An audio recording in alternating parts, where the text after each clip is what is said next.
Members, good afternoon. Welcome to the meeting of the Panel on Constitutional Affairs. It's the appointed time. We have a quorum. So let's get to the meeting. The first item of the agenda, information paper issued since the last meeting. The Secretariat issued the paper on the boundary maps of District Council geographical constituencies in respect of the 2023 District Council ordinary election. This is issued since the last meeting. Members, please note if there are no questions. Let's move to the second item. Items for discussion at the next meeting. Members, please refer to the list of outstanding items for discussion. The next regular meeting will be on October 16th at 2:30 p.m.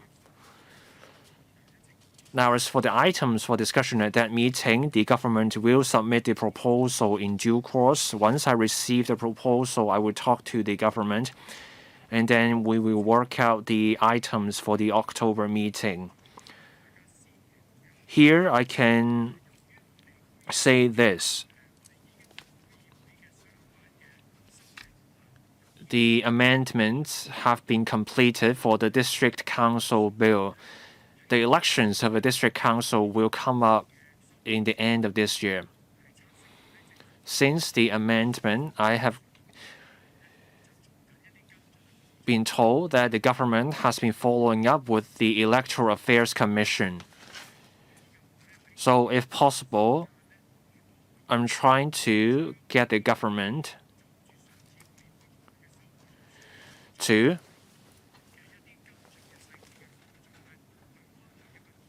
arrange an item for discussion in September on the latest updates about the District Council elections. That would be something about the practical arrangement. So just to give you a heads up, in September, we may have a special meeting specifically on the nitty-gritty of the District Council elections in the end of this year. If there are no other questions, let's get to the third item on the agenda. That's the Hong Kong-Chongqing Cooperation Conference mechanism. I believe the government is ready. They have joined us. So let me get Mr. Clement Wu, the Undersecretary for Constitutional and Mainland Affairs, who will walk us through the paper, and then I will open the floor to questions from members. Members, if you have questions, please press the button. So first, the Undersecretary, Mr. Clement Wu, please walk us through the paper. Thank you. Thank you, Chairman. My team and I are happy to be here at this panel to brief members on the Hong Kong-Chongqing Cooperation Conference mechanism. In May this year, the government led the delegation to Chongqing. Chongqing is a core city of the Chengdu-Chongqing Economic Circle. It's also a key strategic node of the Yangtze River Economic Belt. Hong Kong is a key city of the Greater Bay Area. Under the 14th Five-Year Plan, we will develop into 8 centers. This means international financial center, shipping center, center of trade, and legal services and dispute resolution services. Now, there are also the 4 centers of aviation, INT, and regional intellectual property trading, and also the East meets West Center for cultural exchange. Now, we are in a good position to align with the development directions of Chongqing. If we can work with Chongqing, that will help both of us achieve our goals. Back in 2012, the Hong Kong SAR government set up the Chongqing Liaison Unit that serves as a bridge between Hong Kong and Chongqing. The body helped promote exchanges and cooperation. We have frequent interactions. Hong Kong is the largest source of external investment of Chongqing. We are also one of Chongqing's top 4 trading partners.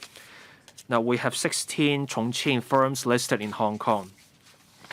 Over the years, the governments of Hong Kong and Chongqing have prepared, and then that culminated in the Hong Kong-Chongqing Cooperation Conference mechanism.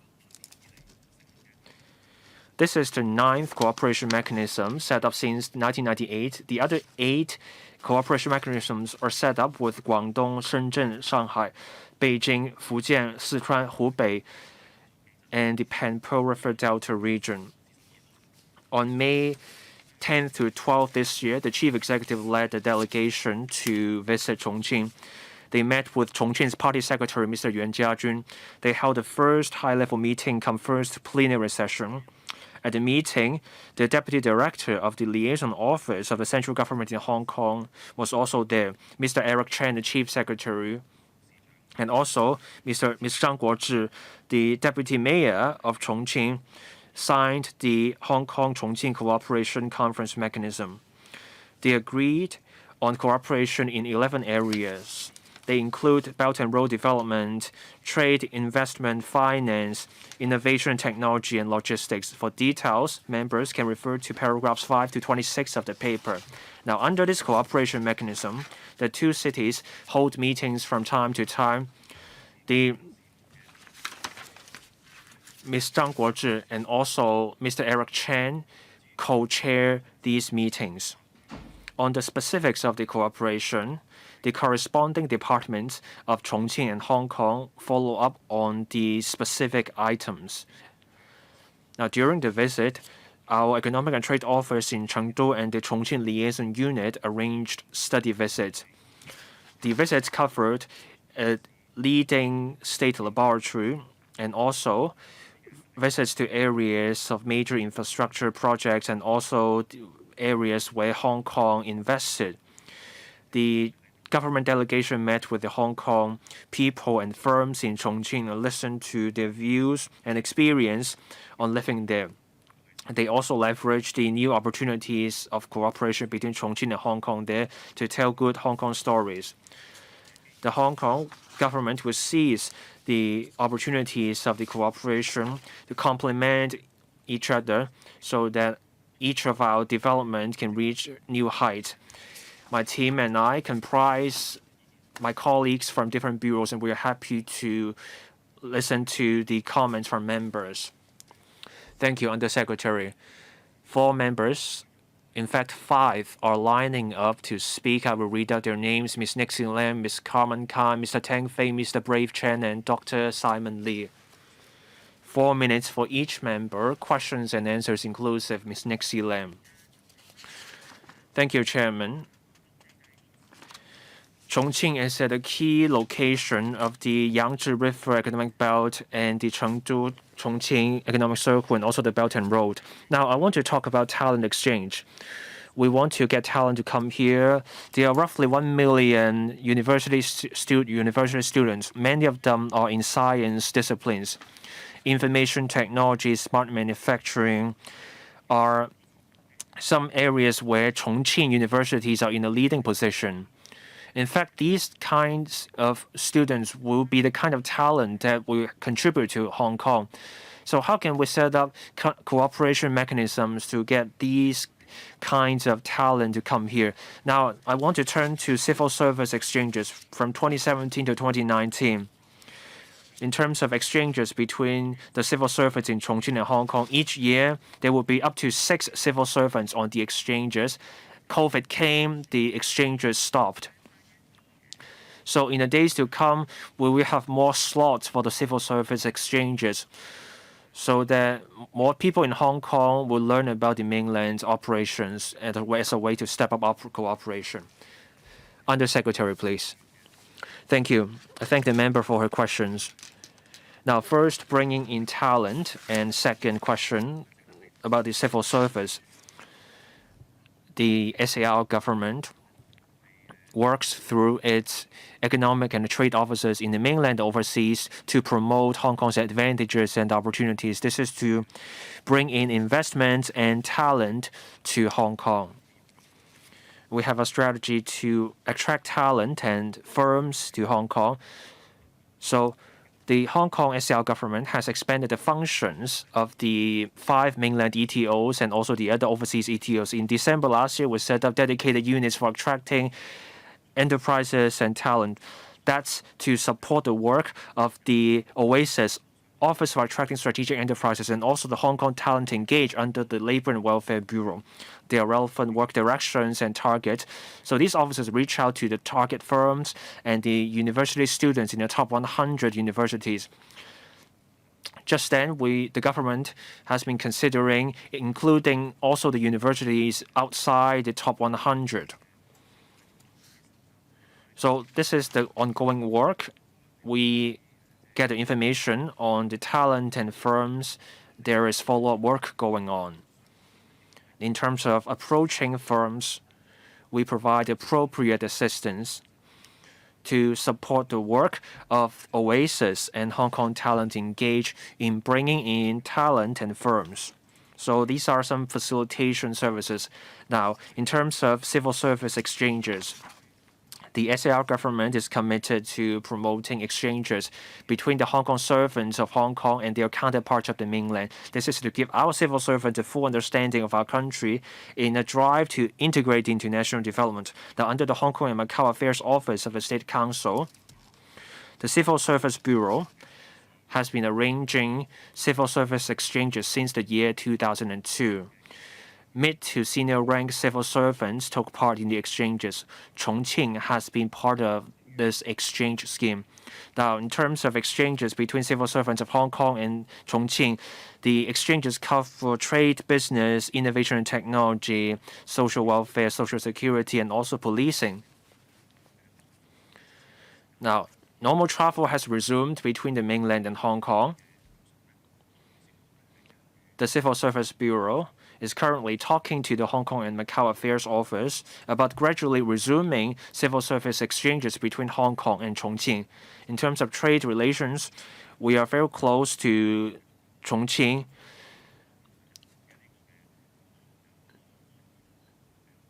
So in terms of sharing experience and liaison, these areas matter in Hong Kong-Chongqing ties. So we're trying to keep promoting such exchanges so that Hong Kong can better integrate into national development. Ms. Carmen Khan.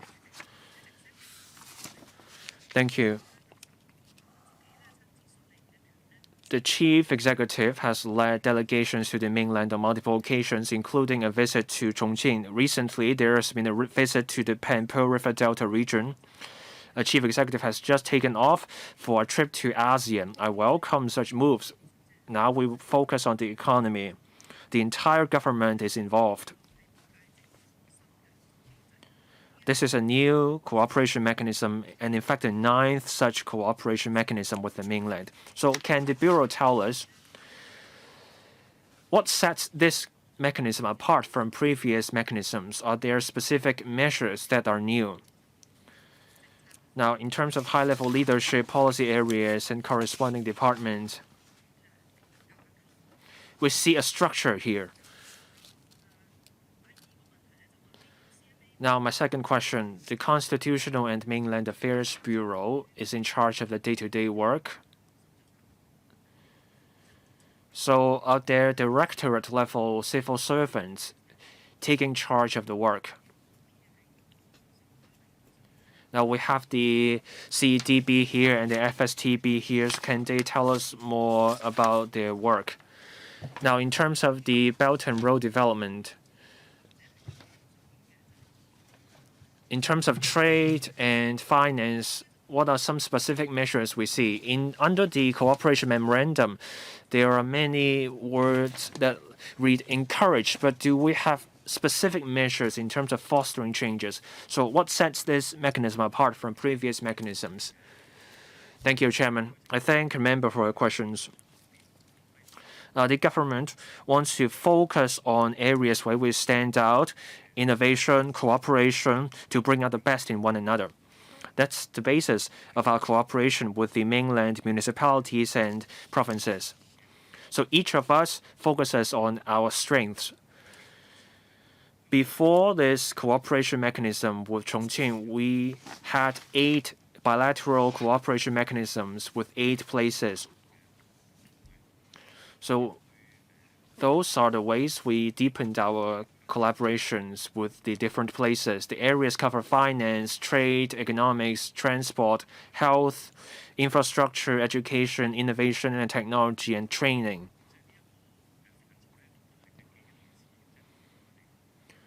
So there is a similar string that runs through these cooperations. On that basis, we established this cooperation mechanism with Chongqing. So in principle, these different mechanisms are similar. But what varies is the areas of cooperation. It's really something that depends on the provinces or municipalities that we are working with. So say under the 14th five-year plan, we focus on certain centers, or the Belt and Road Initiative. So we look for ways to complement our partner cities or provinces in terms of our strengths. We work with our partner in terms of coming up with the cooperation plan. So the principle stays the same, but the content of the cooperation varies from partnership to partnership. The CMAB works on the day-to-day liaison. So for example, under the Hong Kong-Chongqing Cooperation Conference mechanism, various bureaus and departments have their respective counterparts in Chongqing. My colleagues will tell us more about economic and trade cooperation or finance. They have their counterparts in Chongqing where they talk to. The CMAB works through the Chengdu Economic and Trade Office and also the Chongqing Liaison Unit. In terms of the day-to-day matters, we talk to the mainland. We also coordinate and help out in the liaison. Now, in terms of monitoring the work, at the next meeting of the cooperation conference, we will keep track of the progress of work on various fronts under the first mechanism. So the review will happen at the second conference. Just give us time, and my other colleagues from different bureaus will tell us more about the details. Would you like to invite your other colleagues to speak? Yes, Dr. Bernard Chen. Thank you, Ms. Khan, for the questions. On Belt and Road Initiative and Economic and Trade Exchanges, this fall under the CEDB's purview. Under this cooperation mechanism, the Hong Kong Trade Development Council, as well as the Trade Commission of Chongqing, signed an MOU. There are exhibitions to be carried out, as well as the Belt and Road Summit to be held. Under this MOU, there are specific deliverables.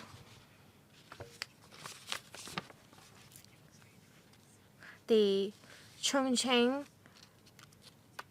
Commercial Commission will come up with an investment catalog. And after this catalog is formulated, it will be passed on to the HKTDC, which will hold seminars and talks and explain to the businessmen the details of the investment projects available. Well, as mentioned, Chongqing is the largest source of overseas investment for Hong Kong. If I remember correctly, there are 3,434 Hong Kong enterprises in Chongqing. In 2022, the amount of trade involved between the two places, it's $8.1 trillion. It was a 2% increase. We look at the figures and we try to see whether we can do better, whether we can foster further investment between the two places. Under the Belt and Road Development, we also look at relevant figures. In 2022, if I remember correctly, Chongqing enterprises that came to Hong Kong, there are 150, of which 230 businessmen from Chongqing came to attend the Belt and Road Summit in Hong Kong in 2022. We draw reference from the figures from the last year, and we try to do better. there is also certain work mechanism under our bureau. For instance, there is a mainland development mechanism that encourages sharing sessions as well as events to boost business opportunities so that businessmen from Hong Kong who are currently in Chongqing can have a better understanding of the investment projects available. Also, on the other hand, there are also events and information available for Chongqing enterprises that develop their businesses in Hong Kong. We see how we can offer assistance to them through the professional services we can provide. So there are different mechanisms available that encourage the bilateral exchange or mutual exchange and cooperation between Chongqing and Hong Kong. Mr. Joseph Chen, on the financial cooperation between Chongqing and Hong Kong, in our first conference, we have set down some details on our cooperation, mainly in 5 areas. First, to encourage Chongqing enterprises to make use of the Hong Kong capital environment for investment financing and also issue bonds, including renminbi bonds. Also, we encourage Chongqing enterprises to set up investment centers in Hong Kong. We also offer tax concessions to Chongqing enterprises. We also try to foster the green financial cooperation between the 2 places. There are important natural resources in Chongqing that we can make good use of. It is also a traditional industrial center in China. As it transforms itself into a green industrial center, there are opportunities that we can make use of. And we can provide relevant professional services for them to ensure financing and also invest in green products. We also try to enhance the financial cooperation between 2 places. We encourage Chongqing enterprises to come to Hong Kong to develop their businesses and work with local enterprises in Hong Kong. Also, as an international financial center, Hong Kong can provide diversified insurance services and products to Chongqing enterprises to divert their risks. Also, we can help manage their risks in different Belt and Road projects. The Hong Kong Exchanges and Clearing, on the 28th of this month, it will hold an event in Chongqing, and it is a seminar. It is organized by the Financial Regulatory Institution of Chongqing, and it will introduce the relevant financial services available to enterprises in Chongqing. Also, under the HKMA, there is also an office that holds large-scale seminars and workshops. And through these events, we have sharing sessions with mainland enterprises. These are experience sharing sessions between businessmen in Hong Kong and mainland. Also, on renminbi bonds issuance, these are offshore renminbi bonds. In June, we issued a 10-year green renminbi bonds for the first time. It is a 10-year renminbi bonds for participants under the Belt and Road projects. These are important. The bond serve as important references for those who are interested in issuing bonds, which also help to yield curve. Next, Mr. Tang Fei, Chairman. I am a member of CPPCC of Chongqing. Well, Chongqing is a traditional industrial center. There are industrial projects related to the military and also heavy vehicles. I understand that they want to be listed in Hong Kong. They don't just want to make use of the Hong Kong business environment to tap into overseas markets. How can we help traditional industrial companies in Chongqing? Also on culture and tourism. Well, according to the government papers, there are ways to encourage Chongqing enterprises to do different things, but I want to know more about the specific details. Well, as far as I understand, Chongqing is not the most popular tourist destination for Hong Kong people. How can we enhance the exchanges of talents as well as intangible cultural heritage? Also on education, the government's papers mentions about talents training in higher education. There are relevant associations available already. I'm concerned about foundational education in mainland. Different schools at the municipal level or at the regional level, they pair up with schools in Hong Kong as sister schools.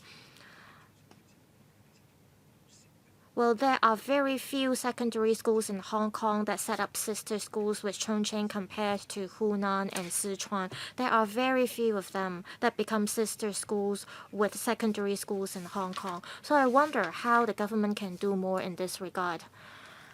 Undersecretary, please. I'll respond to the second and third question, and then I'll defer to CEDB to elaborate more. On sister schools, there are 6 sister schools between Hong Kong and Chongqing. The number is not huge. Well, there are more sister schools between Hong Kong and Guangdong province as well as Beijing.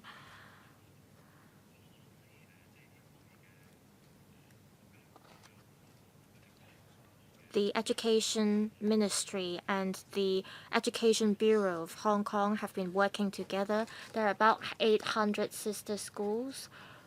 800 schools, and there are 2,400 pairs of sister schools between Hong Kong and the mainland. It depends on the school management. There are exchange programs between schools. There are also different events held by schools, and so schools have the liberty to choose which school they want to work with based on the development of the schools. In Guangdong province, they have the advantages of geographical location. It's close to Hong Kong, so there are more sister schools between Hong Kong and Guangdong province.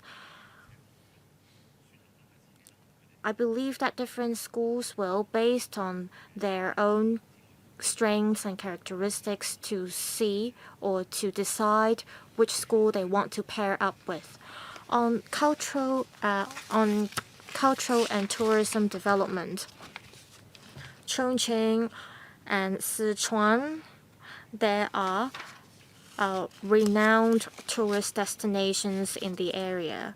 There are different attractive sites in the 2 places. There are hot springs as well as natural landscape in the 2 places. We'll continue to foster tourism development between Hong Kong and Chongqing. As for arts group that visit Hong Kong, well, there is a number of them. Well, during COVID, we saw obstacles and we saw suspension of programs. This April, the Chongqing Sichuan Opera Group came to stage a performance at the Xiqu Center. And the Hong Kong SAR government also gives our support to arts group in Chongqing. There were arts group in 2018 and 2019 that came to Hong Kong. There were opera performances. Also, there were folk music events that serve as exchanges between the 2 places. On the industrial development of Chongqing, I'll defer it to my colleague. Thank you. 多謝議員提問。頭先 From the FSTB. Now, for Chongqing firms listed in Hong Kong, let me share some figures with you. As at the end of June this year in Hong Kong, we have a total of 16 Chongqing firms listed in Hong Kong. The total market value is roughly 50 billion Hong Kong dollars. As I said in my previous reply, we will continue to step up publicity. Now, as I said, the Hong Kong Stock Exchange will work with Chongqing's financial watchdog in a publicity event about the Hong Kong Stock Exchange. So we will do seminars, different kinds of exchanges to get more Chongqing firms to come to Hong Kong. We will help them better understand our policies of our financial securities market, and also we will let them know the strength of our capital market. That way, Chongqing firms can come here to get listed and make use of the international capital market here to pursue their own development to boost their business. This work will continue. Thank you, Chairman.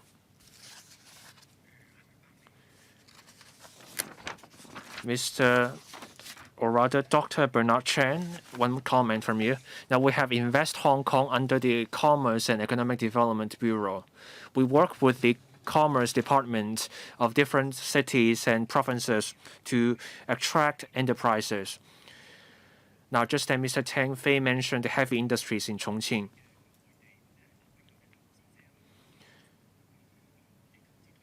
Now, when there's a need to attract overseas talent and firms, we work with the mainland Commerce Department. We will do joint publicity, joint promotion exercises. That way, we can help our mainland enterprises go global.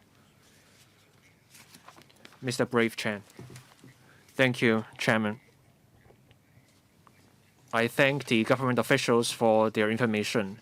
Mr. John Lee has led a successful visit to Chongqing. Now, this Hong Kong-Chongqing Cooperation Conference mechanism is a new initiative of this term of government. There are 11 areas of cooperation. So, again, what are some new fields of cooperation? What are some new areas in this particular mechanism in terms of policy? I led a visit to Singapore and other parts of Southeast Asia.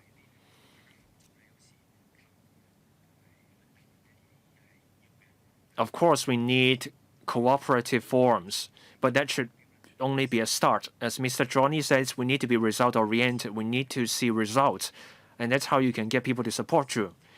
Doing forums without results will be a reason for you to reconsider what you should be doing. You visit different places. Hong Kong is the largest source of external investment, but you need results. And for those 11 areas of cooperation, are there key areas? And at the liaison unit, how many people do you have on the team? In Malaysia, no one's on the team.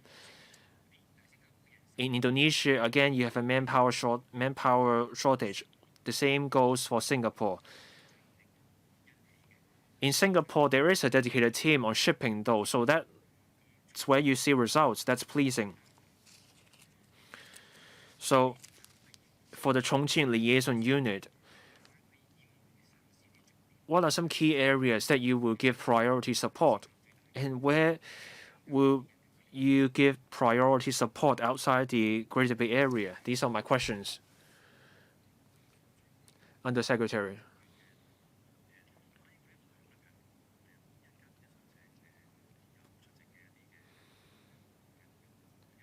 Now, the other departments and bureaus can tell us more about certain areas, such as logistics, legal services, and I&T. Now, on following up the work,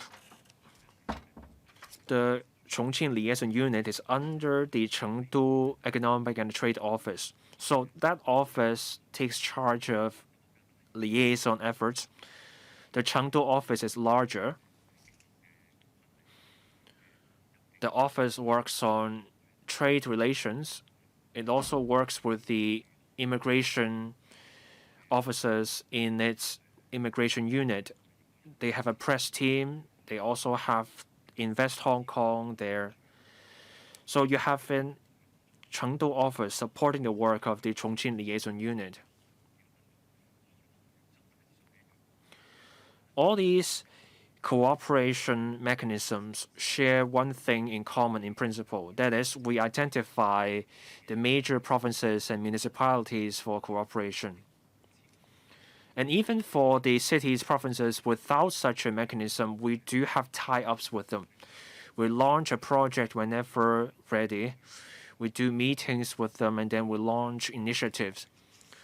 Various bureaus and departments follow up on the work with their counterparts in the mainland. We just had the first conference of the Chongqing mechanism. Next time we will have the second conference. Then we will review the progress of the initiatives announced at the first conference. Now I give the floor to my colleagues from other bureaus to tell us more about areas like logistics, legal, and dispute resolution services. These are all areas covered by this memorandum. So who's taking the question, please? Thank you, Chairman. Logistics is one area of cooperation under this mechanism. Now, Chongqing is a logistics hub of our country. They have the rail to sea to air transshipment. Now, in Hong Kong, we have the sea-air transshipment. We want to encourage Chongqing firms to make use of our land to sea or sea to air transshipment networks. We have a well-established network here for transshipments. We can help Chongqing firms explore overseas markets. All along, we have encouraged interactions between logistics firms in Hong Kong and their counterparts in Chongqing. In November every year, there's a flagship event.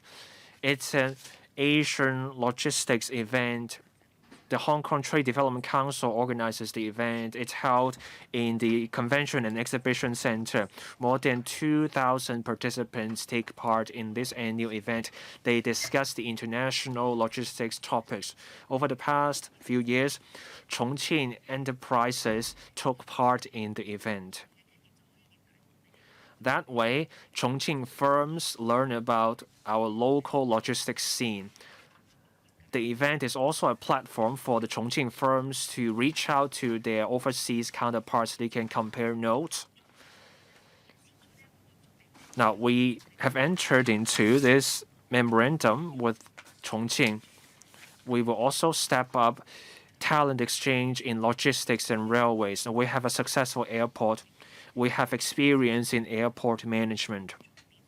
Under this memorandum,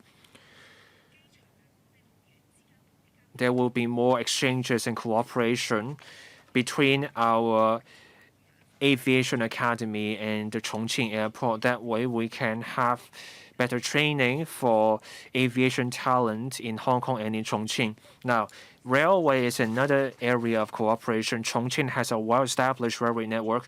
We have the MTR Academy in Hong Kong. Our academy has experience. So our MTR Academy worked with the Chongqing Training Institute. So our direction is to have more training for talent so that we are better informed about each other's experience.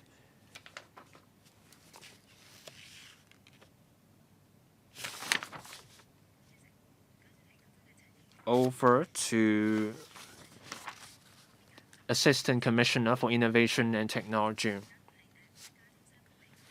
Chongqing ranks first in terms of innovation in the central and western part of our country. Here in Hong Kong, we have 5 universities that is top 100. We have 16 key state laboratories, and we have 22 joint labs set up with the Chinese Academy of Sciences.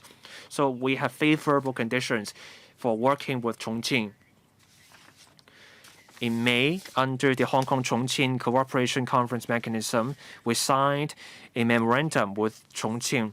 The Innovation and Technology Commission entered this agreement with the Chongqing Innovation and Technology Department. We have the 14th five-year plan. One key center for us is an international innovation and technology center. Last year, President Xi Jinping visited Hong Kong. He delivered a keynote speech and urged us to leverage our country's support and our global connectivity. President Xi visited Science Park during his visit. He looked at the research and development platforms. This shows the central government's importance that they attach to our development. And this is also something that shows our country expectations of us in INT.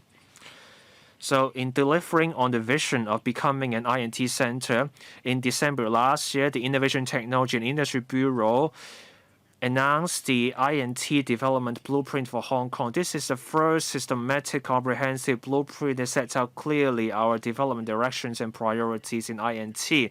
One key area is to deepen cooperation with the mainland's INT development, integrate into our country's development, and become a gateway between our country and the world. That's a backdrop against which that we entered into the memorandum with the Chongqing INT development. Now, the memorandum contains a lot of words like encouraging. What about the specifics? Now, we work with Chongqing in several ways to step up our INT cooperation. First, basic research and research on application. Now, there are research institutions, labs, universities. We want them to deepen cooperation on basic research and applications such as smart technologies, life technology, health technology, new energy, green and low carbon technologies. These are areas where Chongqing is in a leading position. We also encourage Chongqing and Hong Kong bodies to jointly apply for state-level scientific projects. We also encourage them to set up joint labs. Now, some examples. The Hong Kong Chinese University works with Chongqing University on the study about steel structures. They have implemented a project, and we have 6 research institutes. Now, the one attached to Hong Kong Polytechnic University works with the Chongqing University of Technology. Now, we also work with the Chongqing's PLA University on healthcare research and application. These are some examples where our universities work with Chongqing's higher education institutions. We also want to foster cooperation of research, academia, and industries. We also want to promote the transfer and transformation of research outcomes to build joint platforms to meet the needs of both Hong Kong and Chongqing. Now, the ITC will launch a $10 billion raise, that is research, academic, and industry scheme. This is about transforming R&D outcomes into results. The $10 billion will be a matching fund. There will be investments from the sector. We will also work with angel funds, venture capital funds, and individual investors from Chongqing. If someone in Chongqing takes an interest in Hong Kong's university research, we hope they can invest in our Raise Plus scheme. Now, we also have some other innovation and entrepreneurship platforms, incubator schemes. They will be taken forward under this framework. The Assistant Commissioner gave us a very comprehensive explanation. Now, of course, detailed responses are good. We welcome such detailed replies, but we also need to be mindful of the time. Next, Dr. Simon Lee. Thank you, Chairman.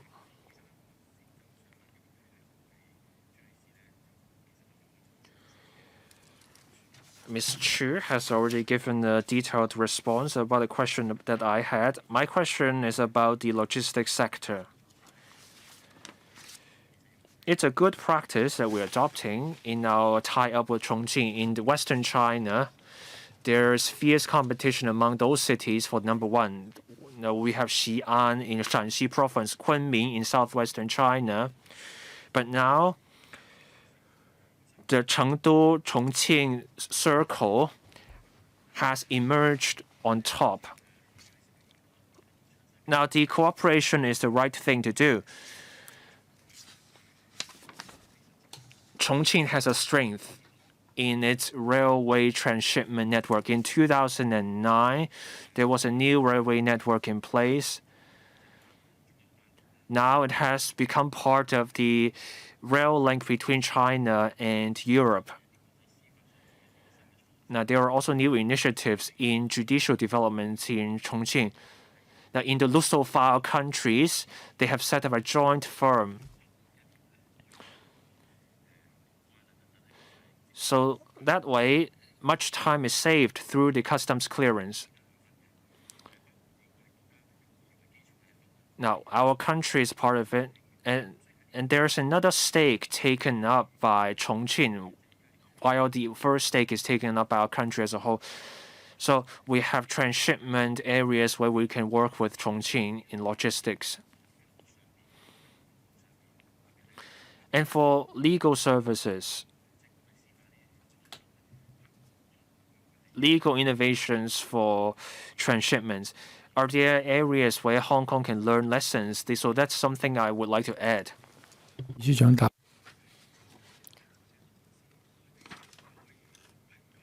DOJ will take the question. Thank you. Thank you, Chairman. Thank you, Member, for the question. On legal services in Chongqing, well, there is cooperation between Hong Kong and Chongqing legal service sectors. Back in 2002, Hong Kong and the Department of Justice in Chongqing signed an agreement. And based on this agreement, there has been cooperation between the two places. There is a law firm in Hong Kong that is established in Chongqing, and there is joint management between Hong Kong and Chongqing in this law firm. And the Chongqing Municipal People's Government also set up a law firm in Hong Kong, which is managed together by the Chongqing authorities as well as Hong Kong parties. In August, in Sichuan, there will be a large-scale legal service sector forum. This forum is a flagship event held by the DOJ in the area of legal and dispute resolution. There will be 600 attendees. Well, this forum will be held in Chengdu, but there are cities around Chengdu, including Chongqing, that is just 1.5 hours away by train. So we are targeting people from Chongqing to take part in the forum. Well, Member mentioned about the rail link between China and Europe, as well as international legal services. On promoting Belt and Road development, railway is one of the key areas, so we will study the matter further. Next, Mr. Lai Tong Kwok. Thank you, Chairman. My question is about Item 10 of the operation mechanism on Chinese medicine and healthcare. Well, we don't have anyone from the Health Bureau today attending the meeting. I wonder if Undersecretary will be able to respond to my question. On the cooperation area of health and Chinese medicine, I understand that the government encourages Hong Kong's medical service providers to establish medical institutions in Chongqing.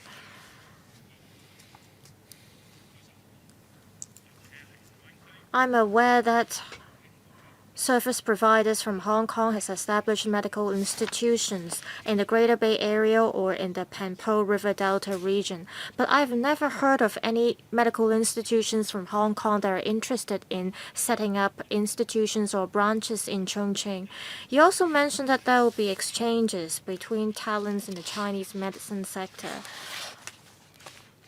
Are you promoting the exchanges of institutions between Hong Kong and Chongqing? Well, in the government's paper, you mentioned that you would want to see regular exchanges between the Hong Kong and Chongqing. Well, I guess it means that there hasn't been any regular exchanges in the Chinese medicine sector between the two places. I'd like to hear from the government about this. Yes, Mr. Wu, please. Under CIPA, that is the closer economic partnership arrangements between Hong Kong and the mainland, service providers from Hong Kong can, in the form of sole proprietorship or in the form of partnership, establish medical institutions in the mainland. As at this June, there are 66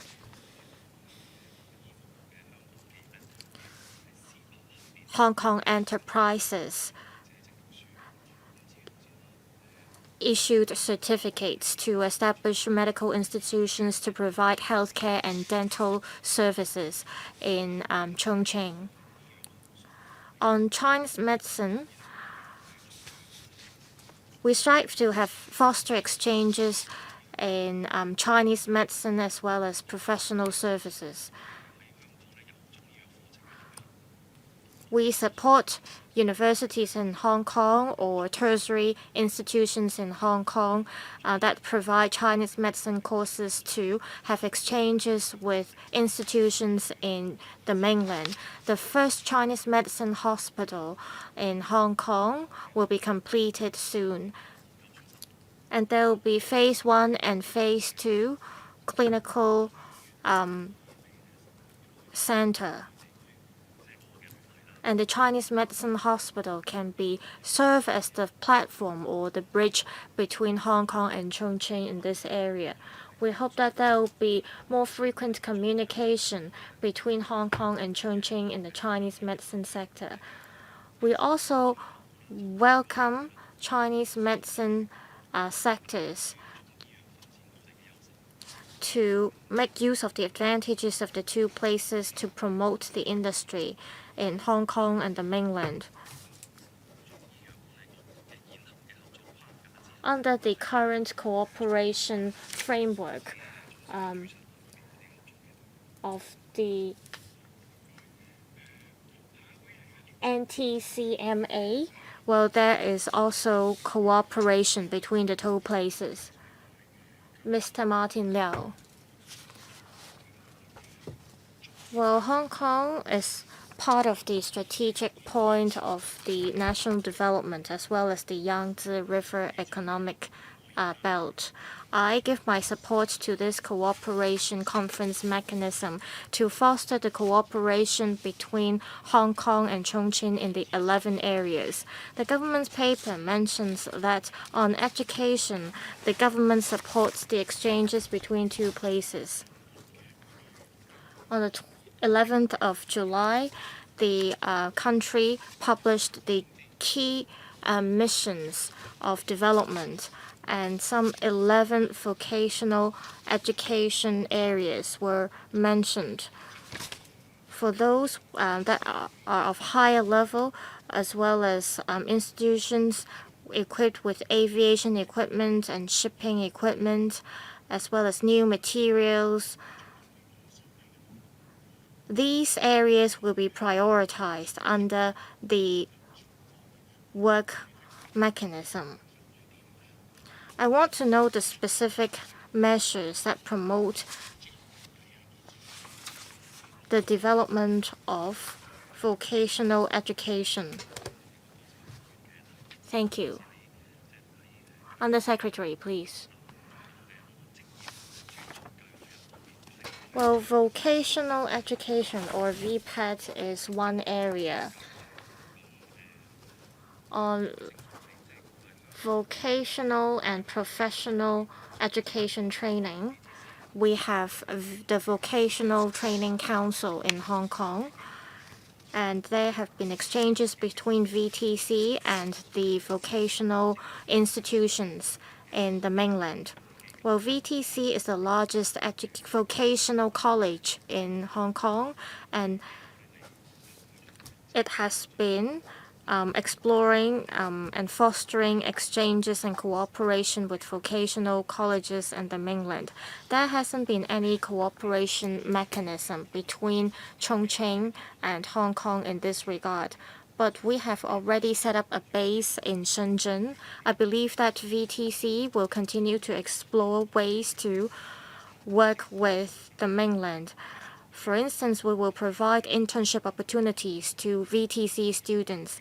As for universities and higher education institutions, there are other cooperation plans. For instance, there are schemes that allow higher education institutions in the mainland to recruit or admit students that have passed the DSE exam. Also, the Education Bureau also has been subsidizing students to take part in exchange program or study programs in the mainland to encourage students to have a better understanding of the cultural and tourism or economic development in the mainland. We've been taking forward work in these areas all along.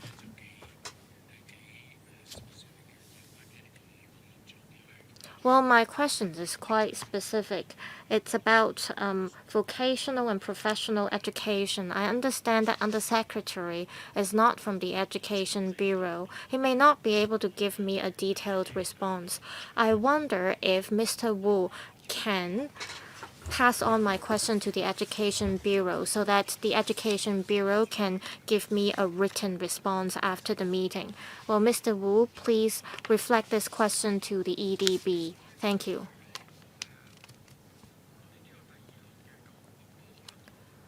We have members who would like to speak for the second round. I'll have to extend the meeting by 15 minutes so that members can ask the second round questions. Ms. Nixie Lam, 3 minutes, questions and answers included. Thank you. I'd like to ask about the Belt and Road Summit. It mentions that some 150 people will attend the summit. I understand that this is a KPI set by the government. I wonder what is the effectiveness of the Belt and Road Summit. Are there more cooperation opportunities following the Belt and Road Summit? Mr. Bernard Chen, on the Belt and Road Summit, member is right that the number is just one of the KPI that we set for ourselves. More importantly, we have to look at what topics the Chongqing enterprises are interested in. There are topics about Middle East economy, and so we will have a discussion about the Middle East market in the coming summit. If we see that there are particular topics that Chongqing enterprises are interested in, we provide one-on-one matching services. Through this cooperation mechanism, as mentioned, HKTDC has an office in Chongqing, and through the liaison office in Chongqing, we try to follow up on the needs of Chongqing enterprises. There are also sourcing platforms and websites as well as information or websites available about Belt and Road Initiative. So we have resources to provide such one-on-one matching services. Next, Mr. Chen Yong. I'd like to thank the government officials for giving us detailed responses. In Chengdu, there are people from Hong Kong who serve as members of CPPCC or other associations or organizations. I wonder if they can set up a consultative network and we can make use of the network and the local offices of these people in Chongqing. Perhaps the government can help set up a chamber of commerce for these Hong Kong people in Chongqing so that you can fully leverage on the resources available. Thank you. I thank Mr. Chen for the comment, and we will follow up on this after the meeting. It's my turn. The members have made great comments during the discussion. I also thank the government for the detailed responses we got. Now, one comment from me. I know the cooperation covers many fields. It covers healthcare, education, logistics, finance. These are broad areas.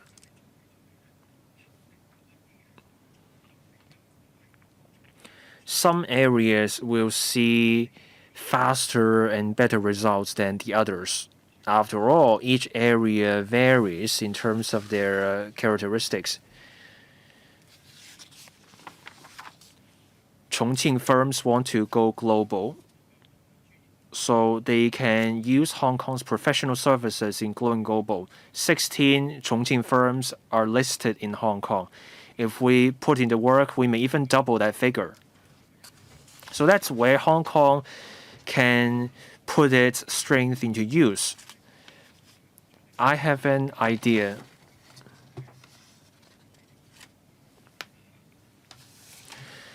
So if there are areas where we shine, can we have a 6-monthly review with the Chongqing side?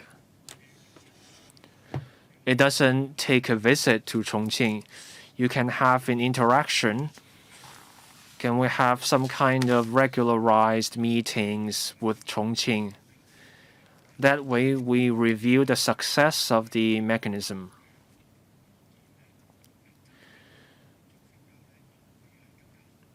As we meet more often, we are in a better position to review the success of the measures. So can we have regularized exchanges that can keep going on? You can do 6-monthly meetings or even more frequent exchanges. That's an idea from me. Thank you, Undersecretary. Thank you, Chairman. Thank you for the suggestion. Now, for the various fields of cooperation, the policy bureaus in Hong Kong will talk to the counterparts in the mainland provinces or cities directly. Now, we also have the steering group on integration into national development. This is set up by the current term government. Now, for Belt and Road Initiative, for the Greater Bay Area's high-quality development, for these different areas, we keep an eye on the situation. We do studies and research. We coordinate the work, and then we follow up on the implementation. We prioritize the work. Some areas are key areas. So from the top level down, we keep an eye of the progress on different fronts. So as we take forward initiatives with the mainland, such as the tie-up between Chongqing and Hong Kong, at the high level, at the working level, and at the Chengdu ETO, and also in our liaison with the Hong Kong and Macau Affairs Office, we keep track of the progress to make sure the initiatives are being carried out. Now we have the cooperation conference mechanism. At the second conference, we will review how things are coming along in these 11 fields and also the other areas where we work with Chongqing. We look for areas for improvement. We look at the progress, etc. In these areas, we keep track of our work and make sure we deliver on the work. Thank you.